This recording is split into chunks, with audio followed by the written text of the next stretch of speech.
ஏங்க ஏங்க சொல்லுடி. உங்க அம்மா நான் எது பண்ணனாலும் திட்டிட்டே இருக்காங்க. ஆரம்பிச்சிட்டியா? ஒரு 10 நிமிஷம் நிம்மதியா படுக்க விடுறியா? இல்ல, நான் எது பண்ணனாலும் உங்க அம்மா மூஞ்சி காமிச்சிட்டே இருக்காங்க.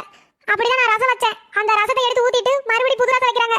நான் என்ன பண்ணிட்டேன்? எப்ப பாரு மூஞ்சி காமிச்சிட்டே இருக்காங்க. நானும் குழந்தைய வச்சுக்கிட்டு எல்லா வேலையும் பண்ணிட்டு தானே இருக்கேன். மூஞ்சி மவரையும் காமிச்சிட்டே இருக்காங்க உங்க அம்மா. விடுடி, பெரியவங்கன்னா அப்படிதான் இருப்பாங்க. என்ன பெரியவங்கன்னா இப்படிதான் மூஞ்சி காமிச்சிட்டே இருப்பாங்களா? திருப்பி நான் மூஞ்சி காமிச்சா நல்லா இருக்குமா? நீங்களே சொல்லுங்க பார்க்கலாம். ஏன்டி இப்படி தொல்லை பண்ற? சும்மா வாளுன்னு கத்திக்கிட்டு. உங்க அம்மா பண்றதெல்லாம் உங்ககிட்ட சொன்னா உங்களுக்கு வாளுன்னு கத்துற மாதிரி இருக்கா? உங்க அம்மா பண்றதெல்லாம் உங்ககிட்ட சொல்லாம வேற யார்கிட்ட போய் சொல்லுவேன்? இந்த வீட்ல எனக்குன்னு பேச யார் இருக்கா? என்னை புரிஞ்சுக்க யார் இருக்கா? சரி விடுடி, தனி கொடுத்துட்டு போயிடலாமா? ஐயோ வேணாம் வேணாம், தனி கொடுத்துட்டு போனா எல்லா வேலையும் நான் தான் செய்யணும். வேணாம், வீட்டு நான் அட்ஜஸ்ட் பண்ணிக்கிறேன். விடு. என்னடி இப்படியும் பேசுற அப்படியும் பேசுற? உங்ககிட்டயும் எங்க அம்மா கிட்டயும் நான் மாட்டிக்கிட்டு முழிச்சுக்கிட்டு இருக்கேன். 2 பேரும் மாத்தி மாத்தி குறை சொல்லிக்கிட்டு என்னை ஆள விடுங்க. என்னால முடியல சாமி. நான் எங்கேயாச்சும் போயிடுறேன் இந்த வீட்டை விட்டு. எங்க எங்க போகாதீங்க போகாதீங்க, சொன்னா கேளுங்க. போகாதீங்க, நான் அட்ஜஸ்ட் பண்ணி இருந்துக்கிறேங்க. விடுடி கையா. என் புருஷன் ஒரு பக்கம் போறான், என் மாமியார் என் கூட பேசல. நான் மட்டும் இந்த வீட்ல என்னதான் பண்றதோ? ஐயோ